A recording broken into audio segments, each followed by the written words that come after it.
So I'm going to be talking about illegal cycad trade, mainly in South Africa. I've just been doing a study of illegal cycad trade in Eastern and Southern Africa for the Global Initiative Against Transnational Organized Crime. And I don't pretend to be a cycad expert, but I learned a lot, doing the research for this. And I have studied cycads previously for another study, and I even was in 1997, even went on an illegal cycad collecting trip with some friends of mine. Just as to go on safari through Tanzania and Zambia. Anyway, so cycads are ancient plants called gymnosperms. They're in the photo here. They produce seeds but no flowers. And they bring in millions of dollars a year in a booming illegal market covered by a legal one. South Africa is one of the prime hotspots of this transnational organized crime because it is a center of cycad diversity, and the country hosts thousands of avid collectors. These wealthy collectors and traders also bring in illegally collected cycads from other African countries. Slide. Next slide. Yes, sorry, I'm trying to. Yes, sorry. Both cycads and dinosaurs flourished during the Jurassic period, about 200 to 145 million years ago. The age of the dinosaur could just as well have been called the age of the cycad. Slide. IUCN states that there is clearly a major extinction crisis facing cycads, a group of plants that are recognized by scientists as the oldest seed plants still in existence. Of the 4 cycad species classified as extinct in the wild globally, 3 are from South Africa, and 2 became extinct in the wild between 2003 and 2010. And people think that 25 species could become extinct in the next few years at the current rate of trade. Slide. On the left, you can see the distribution of cycad species in Africa. A is Encephalartos, which is only found in Africa. It's A in the map, it's the top one.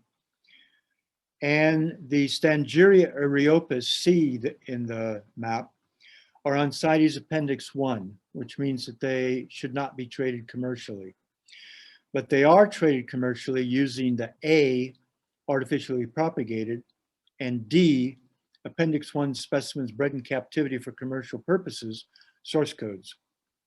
CYCADS Dinosaurs, B in the map, is listed as CITES Appendix 2 and can be traded if the CITES authority deems it will not harm its conservation status. And it's interesting that Dinosaurs with 10,000 to 15,000 existing wild specimens is assessed of least concern by the IUCN Red List, while the African elephant with around 500,000 individuals is listed as vulnerable, which is a higher rate listing. This demonstrates the bias even in science towards charismatic fauna. Slide. South African laws are very strict regarding cycads. People are not allowed to collect in the wild or to exchange in any way, to import or export wild origin cycads. Slide. But there are professional poaching teams that go to known localities in the bush or on private farms where rare cycad species grow. They use crowbars and machetes to dig the whole plants out or collect the seed cones and transport them to where they know collector buyers are, usually in the Johannesburg, Pretoria area. Slide. I found out about a Tanzanian, he's the guy holding the plant there, which is not a cycad, who specializes in rare cycads and succulents, based in Dar es Salaam. Some of the South African collectors know him and put in orders for rare cycads from East Africa and Eastern Democratic Republic of Congo. He will actually go out into the bush to collect in the wild and then ship the order or even take it himself to South Africa. Slide. Some very rare species sell for thousands or even hundreds of thousands of dollars. Encephalotus woodii, extinct in the wild, is top of the list. A whole plant, half the size of that in the photo, would sell for at least $200,000. Slide.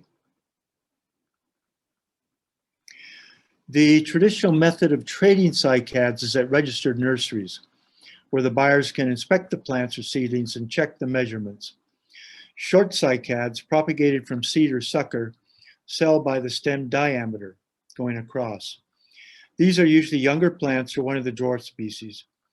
The price will be so many rand, you convert into dollars, per centimeter.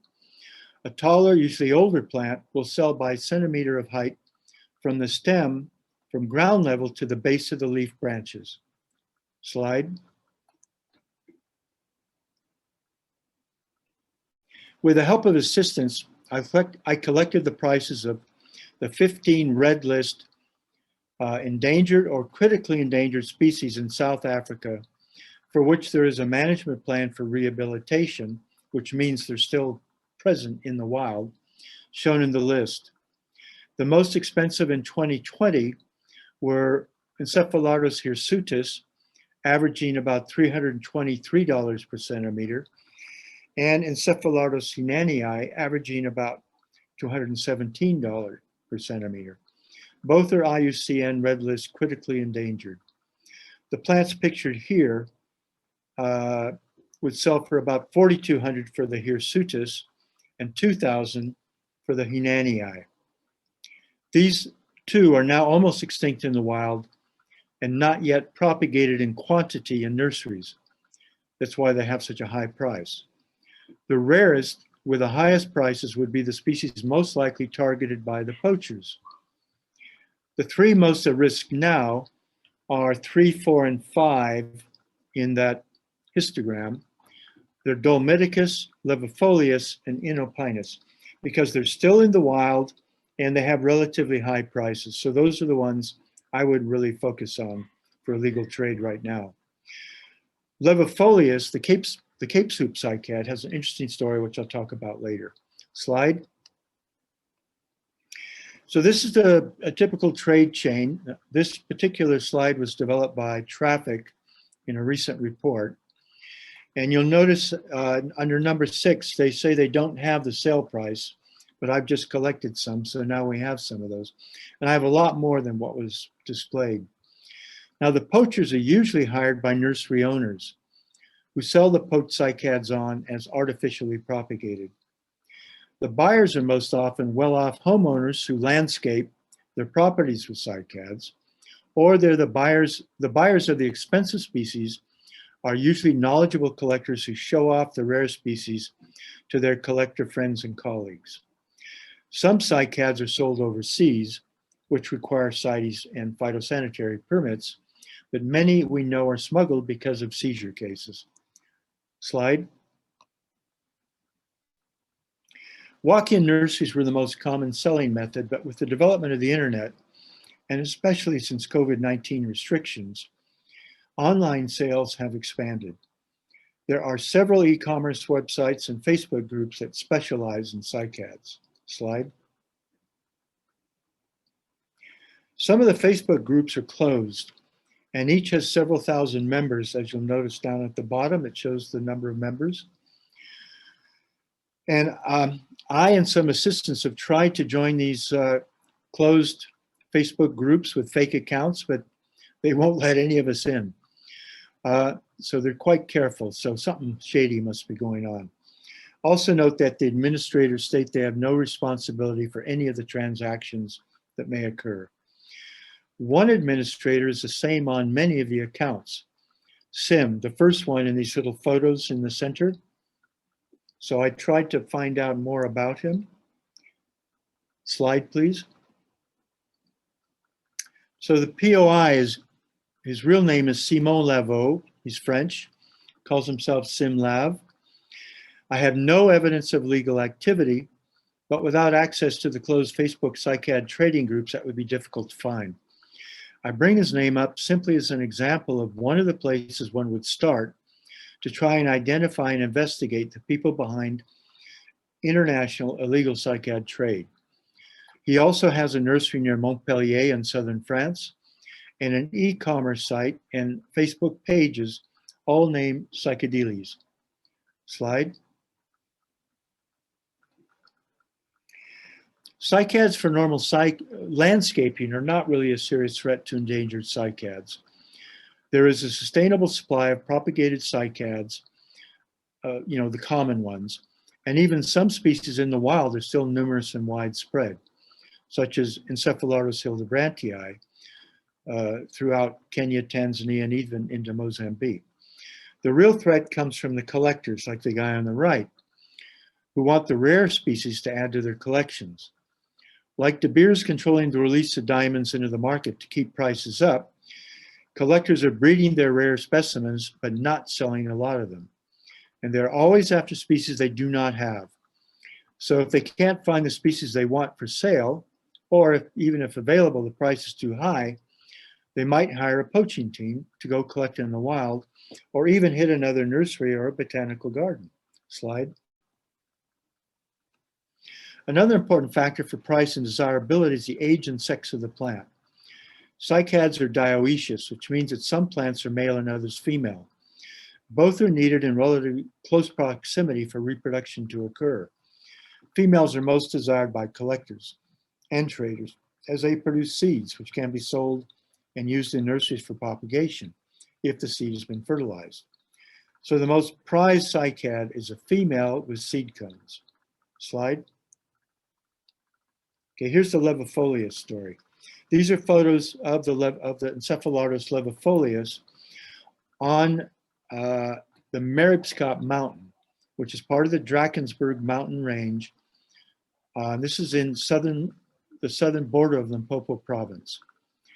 Now, poachers came and chopped off the cones and actually dug out some of the plants to haul away. And they've left only one critically damaged mother plant. And in 1989, a study of this mountain found 40 to 60 cycad colonies, totaling approximately 200 plants. In 2005, this raid finished off the last 11 plants. So there are no more on the Maribskop. Slide. But it just so happens at the foot of this mountain, which is shown in the slide in the background, that's the Maribskop Mountain, there's now a cycad nursery called CYCAD Africa. I went there. Slide. 12 minutes then, sorry. Yeah, I'm just about finished. Slide. Am I finished? Oh. No. We have more 3 minutes to wrap up. Yeah, okay, and it has lots of these cycads for sale. Slide. The owner, photoed there, gives educational talks now at his nursery and lodge. The photo he is showing is of the cycads that were stolen off the mountain. He's been saying for years that he plans to replant levifolius back on the mountain, but hasn't got around to it. I was sent an email by a former employee of this guy saying that he's actually the guy behind the plunder of the mountain, and other incidents of this kind are known. Slide. Just about finished. Since 2010, over 66,000 cycad specimens have been declared to CITES as exported, mostly whole plants, but also seeds. How many were illegal? We don't know, but seizures indicate that some were. And we obviously don't know how many smuggled ones were made. It's obviously a threat. Slide. These are the trade routes. You can see the ones coming in from East Africa and Mozambique and going out pretty much everywhere. There are collectors all over the place. Yeah, I see you've got the old, this is the old one. This isn't the new one. Okay. Anyway, next slide. We're just about finished. So what's the solution? You can either ban all cycad trade or make sufficient plants of all species available in nurseries to supply demand. I don't think it's practical to try and ban all trade because cycads look a lot like palms and ferns. They're just too easy to smuggle, labeled as palms or ferns. So the solution would be to make sufficient plants of all species available. Next slide, last slide, this is the last one. So what I think would be the ideal solution would be to have governments and even NGOs go into CYCAD propagation, and even for the rare ones, so there are no more rare ones. All the species are available, all can be bought easily online or going into the nurseries. Even community groups can go into CYCAD, like this one guy here that I ran into selling CYCADs by the side of the road. Community groups could go into this and have a sustainable trade project and do everything according to book with the CITES permits. So that's the end of it. Thank you.